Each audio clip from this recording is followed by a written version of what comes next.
আনিস কি রে কলেজ যাবি না? আমার শরীরটা ভালো না, যাবো না সিদ্ধান্ত নিয়েছি আজকে। আরে ভাই কি করছ, আজকে আমাদের ফাংশনে ফাইনাল রিহার্সাল না, যাবি না মানে? ও আমি তো ভুলেই গেছিলাম। তুই একটু বসতো, আমি রেডি আছি। এই আজকে কিন্তু আমাদের মিটিং আছে, পার্টি মিটিং।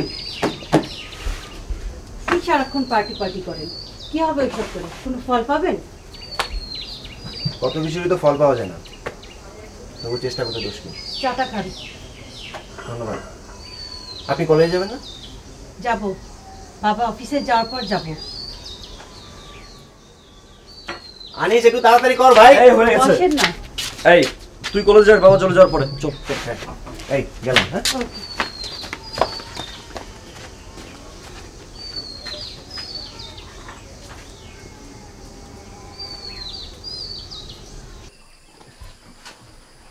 আসসালামু আলাইকুম।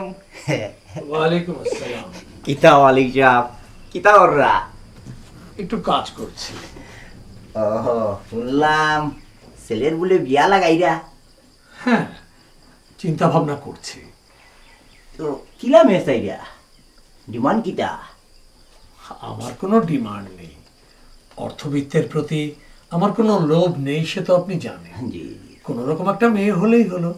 মেয়ে তো আপনার রাতের কাছেও আছে, আপনি তাই চিনুন? আমি চিনি। জি, আমি তায়ের সাহেবের মেয়ে কাকলির কথা কইয়া। তারা দিওটা একও কলেজও পড়ে, ওই সম্পর্ক টম্পর্ক কিচ্ছু আছে। আচ্ছা, আমি একটু ভেবে দেখি। ভাবুন ভাবুন বাপটা নানি, একদিকে ইউনিয়ন লিডার হয়ে যাব আপনার বেয়াই, আর আরেকদিকে আপনার ছেলের চাকরি। যারে কয় এক দিলে দুই বাকি। ইউনিয়ন লিডারের বিয়ে হয়ে কোনো সুযোগ সুবিধা নিবার ইচ্ছা আমার নেই। আমার ছেলের চাকরিটা হলেই আমি নিশ্চিত। হইব হইব, আপনার ছেলের চাকরির ব্যবস্থা হইব। শুনুন, আপনি আমরা লগে থাকবা, কোনো সমস্যা হইতো নাই। যাই গিয়া, আসসালামু আলাইকুম। ওয়ালাইকুম আসসালাম।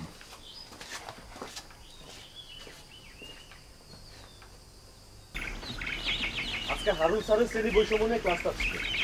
এই ক্লাসটা আমার অনেক ভালো লাগে, কিন্তু এভাবে প্রতিদিন যদি ধর্মঘট হয় চলবে কিভাবে? আরে মানুষের দাবি আদায়ের জন্য ধর্মঘট লাগবে না? সেটা তো বুঝলাম লাগবে, কিন্তু ক্লাস ভাইয়া আমাদের নিয়ে যাও। আমরা অন্য কাজে যাচ্ছি। কেন, কি প্রবলেম? তোমাদের তো দুইটা সাইকেল, তুমি আমাকে নিয়ে যাও, সঞ্জয় সুমিকে। তোমরা তোমাদের কাজে যাও, আমরা আমাদের কাজে যাই। ভাই কি আমার কাজ জানা আছে তো, সারাদিন শুধু সাইকেল নিয়ে ঘুরঘুর করা আর আকাশ কুসুম স্বপ্ন দেখা। দেখো কাকলি, আমাদের কাজ আছে, সেই কারণে আমরা পার্টি অফিসে যাচ্ছি। যে না আমার পার্টি তার আবার অফিস, এই জন্যই তো মানুষ বলে হারমোনিয়াম পার্টি। যেগুলি বুঝো না সেগুলো নিয়ে কথা বলো না। আয় চল তো।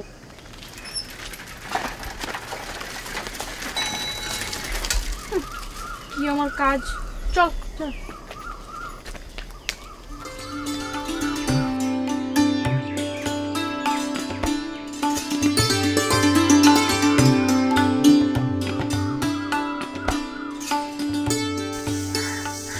আচ্ছা, আজকে কলেজে এরকম ভাব দেখালে কেন? কিরকম? এই যে কাজের ব্যস্ততা দেখিয়ে সঞ্জয়ের সাথে চলে গেলে। জানো আনিস, তুমি যাই বলো, তোমাদের এসব পার্টি টার্টি আমার একদম ভালো লাগে না। এই পৃথিবীতে সবারই সবকিছু ভালো লাগতে হবে এমন তো কোনো কথা নেই, তাই না? আর তাছাড়া সঞ্জয়, আমি এ বিষয়ে তোমাকে কিছু বলেছি? আচ্ছা, তুমি রাগ করছো কেন? আরে রাগ করলে কি বড় রাজনীতিবিদ হওয়া যায়? রাজনীতিবিদদের প্রধান ধর্ম হচ্ছে সহিষ্ণুতা, রাইট? ঠাট্টা করছো? ঠাট্টা করবো কেন? তুমি না অনেক ইমোশনাল, তোমাকে নিয়ে যে আমার কি হবে গড নোস। চলো তোমাকে বাসায় পৌঁছে দিয়েছি। এত তাড়াতাড়ি? আর একটু থাকি না? না, আমার একটু প্রয়োজন আছে, সঞ্জয়ের কাছে যেতে হবে। কাজ আর কাজ, তাহলে আবার কবে দেখা হবে? হবে, আমাদের আসলে কাজের মধ্যে দিয়ে দেখা হবে। চলো।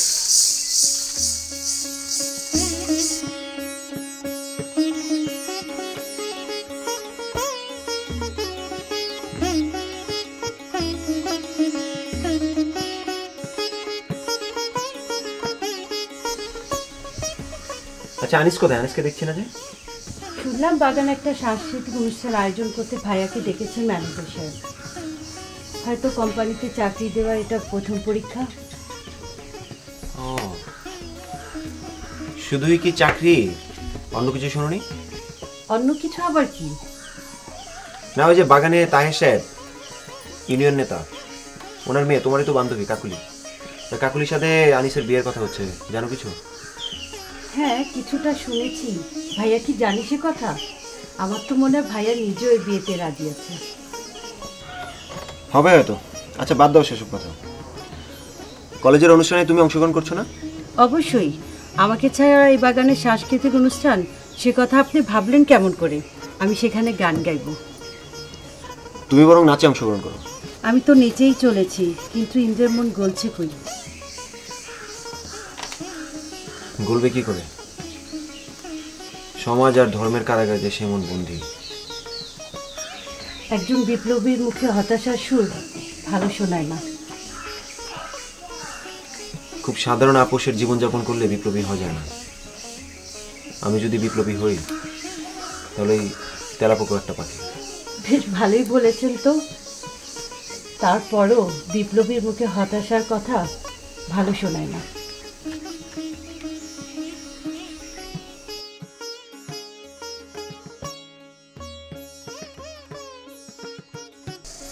সাবিত্রী পয়লা 3, সুচিত্রা 2, ক্ষিপ্রা 2.5। বাবু এত কম? বৃষ্টি পরের দেখরাই নানি, বৃষ্টি কাটা হইব নানি। সুলোচনা 1.5, সুচিত্রা 2, সুমা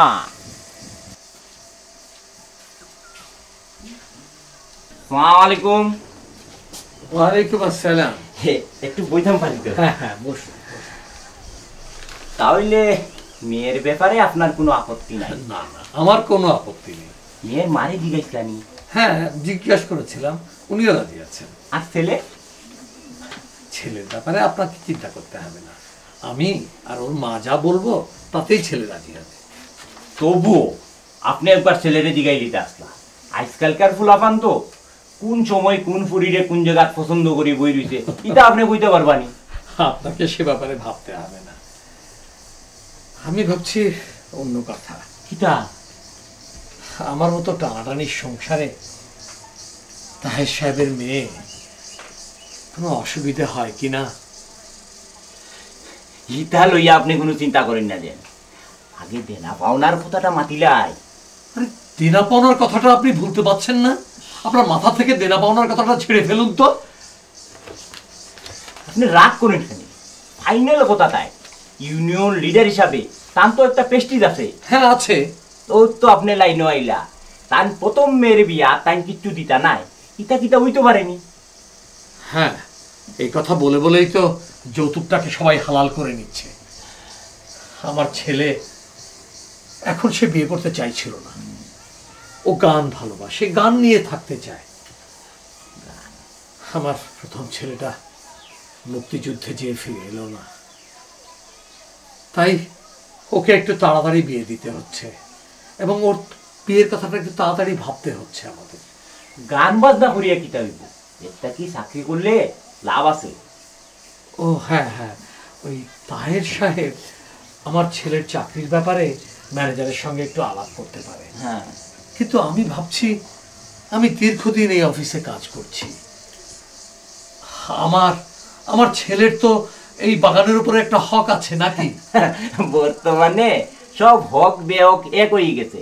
যৌতুক ছাড়া যেমন বিয়া হয় না, যেমন তদবির ছাড়া চাকরি হয় না। আচ্ছা, আমি আই যেটা কইলাম চিন্তা করিয়া দেখুন যে।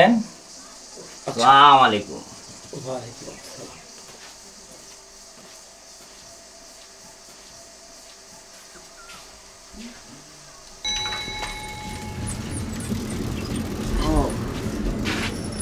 আনিস কোথায়?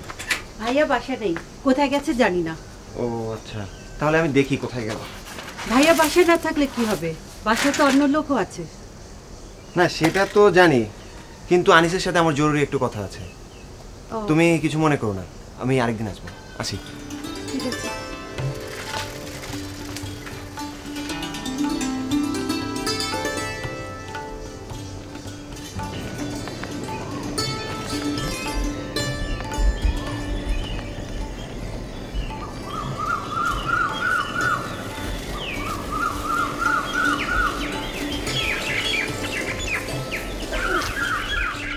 এই কাকুলি, এদিকে যাচ্ছ কোথায়? এদিকটা বলবো কেন?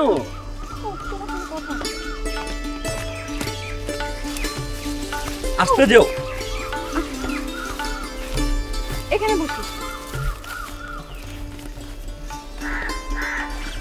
বলো কি কথা? জায়গাটা সুন্দর না? খুবই সুন্দর। তোমার চাইতে না? আচ্ছা জানো আনিস, তোমার পরীক্ষা যতই কাছাকাছি আসছে আমার টেনশন তত বাড়ছে। তোমার টেনশন বাড়ছে মানে কি? কেন? কেন তুমি বুঝতে পারছো না? শোনো কাকুলি, এই বিষয়ে চিন্তা করা বাদ দিয়ে পরীক্ষার পরে কি করবে সেটা নিয়ে ভাবো। আরে বাবা, আমি তো ভাবছি সেটা নিয়েই। ধরো এখন তো তোমার চাকরি বাকরি কিছু নাই, আর তোমার বাবা উনি তো সারা জীবন সততা সুনাম নিয়েই থাকলেন, টাকা পয়সার দিকে কোনো নজর দেননি। এই অবস্থায় কি আমার বাবা রাজি হবে তোমার সাথে আমার বিয়েতে? আর রাজি হলেও ওই যে আসছে আরেক ঝামেলা। নিশ্চয় সঞ্জয়। আরে সঞ্জয়কে তোমার তো ঝামেলা মনে হয় কেন? জানি না, এমনিতেই। আয় আয়। বাহ, দুইজন মনের আনন্দে ঘুরে বেড়াচ্ছ, আর আমি তোকে খুঁজে খুঁজে হয়রান। তুই আইলি কোথা থেকে? অফিস থেকে। শোন, আমরা কি নিয়ে কথা বলছিলাম? কি? কাকুলি তো খুবই চিন্তিত আমাদের বিয়ে নিয়ে। কেন, আবার কি হলো? না মানে ওর বাবা আমার সাথে বিয়ে দিবে কিনা এই চালচুলোহীন আমি। আনিস, তুমি না একদম মেয়েদের মতো, তোমার পেটে কোনো কথা থাকে না। আরে কাকুলি, তুমি এত চিন্তা করো না তো। যদি এরকম কিছু হয়েই থাকে, আমরা সবাই মিলে একটা বুদ্ধি বের করে ফেলি। আর যদি তোমার বেশি প্রয়োজন হয় তাহলে কাজী ডেকে তোমাদের দুজনকে বিয়ে দিয়ে দেবো। কি বলে জানিস? দেখো সঞ্জয়, সব কিছু নিয়ে ফাজলাম করবো না, আমার একদম ভালো লাগে না। আচ্ছা ঠিক আছে, এত রাগ করছো কেন? এই চল তো, ওকে পৌঁছে দিয়ে আসি। চল। থাক, আমাকে পৌঁছে দিতে হবে না, আমি একাই যেতে পারবো। গেলাম। আচ্ছা। এই কি রাগ করলে নাকি? না আমি যাচ্ছি। আচ্ছা ঠিক আছে, পরে দেখা হবে। চল চল। অফিস থেকে তাড়াতাড়ি আসি।